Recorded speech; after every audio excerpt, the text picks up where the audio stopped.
আমরা অনেক সময় মানুষের আজে বাজে কথা শুনে অনেক বেশি মন খারাপ করি। এটা একদমই ঠিক না। কারণ মানুষের কথা যদি কানে তুলেন, এতে তাদের কিছু হবে না। কিন্তু আপনার জীবনে সমস্যার সৃষ্টি হবে। শারীরিক এবং মানসিক কষ্ট থাকবেন। অতএব একটা কথা মনে রাখবেন, সেটা হচ্ছে একটা মানুষ যখন আপনাকে ভিতর থেকে চিনবে, সে কখনোই আপনার সম্পর্কে বাজে মন্তব্য করবে না।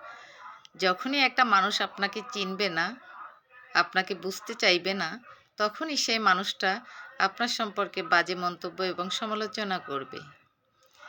একটা কথা সবসময় মাথায় রাখবেন, কুকুর যখন অপরিচিত মানুষ দেখে তখন কিন্তু ঘেউ ঘেউ করে। কিন্তু যখন পরিচিত মানুষ দেখে তখন কি কুকুর ঘেউ ঘেউ করে?